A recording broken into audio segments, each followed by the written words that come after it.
The Bible says in Second Chronicles chapter 18 that King Jehoshaphat came to meet Ahab, perhaps by Ahab's invitation. And they sat down and drink and they made merry. And Ahab said to Jehoshaphat, do you not know that Ramoth in Gilead is ours? Let's go and take it. In other words, have a war with them and take the land. Jehoshaphat said to him, I am with you, and my people are your people. But first, seek the counsel of the Lord. Very important advice from King Jehoshaphat to Ahab. Seek the counsel of the Lord. This is a challenge that we are having right in this generation. Seeking the counsel of the Lord. In other words, the right counsel of the Lord. A lot of people want to seek the counsel of the Lord, but they don't know how to seek the counsel of the Lord rightly, or the right person who should seek the counsel of the Lord on their behalf. But the Bible talks about a man of God, though much is not written about him in the Bible. His name was Micaiah, Micaiah the son of Himler. He's known as the man who broke the concealed realms.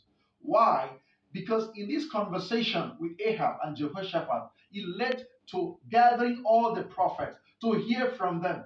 Because of the advice from Jehoshaphat, seek the counsel of the Lord. Many prophets were brought in, but none of them was able to see the truth. And Jehoshaphat did not even know this is not the truth. But he said, I want to hear from all the prophets. And Ahab said, there is one prophet left, but I hate him. So they brought Micaiah the son of Himlah. And he said, I see a spirit standing before God. And said, Israel has no shepherd. Ahab, if you go to Ramoth Gilead, you will die. They were against him, but he was the only person that was able to say the truth. The realms of prophecy was locked by God because the lying spirit was released.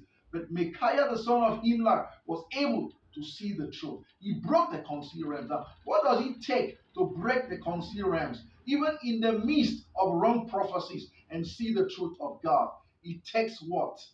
Discipline. Micaiah the son of Himlah is a man who disciplined himself.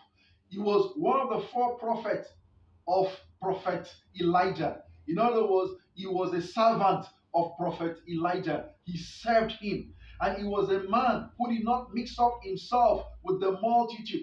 He did not dine with the king. He was not one of those prophets that can be called at the king at any time to eat, and it's terrible. Another example of this is Daniel in Babylon. He disciplined himself. He rejected the king's food because he knew that the king's food safe on that table can be forbidden to his culture and religion. And there's a verse in the Bible in Hosea chapter 10, verse 12. Hosea says, purge yourself and sow righteousness, and you reap in mercy. What does it take to break the concealed realms? Purging yourself. In Jeremiah, as he said in chapter 4, verse 3, he said, break the fallow ground. In other words, purge yourself of evil habits and all the things that are contrary to the principles of God.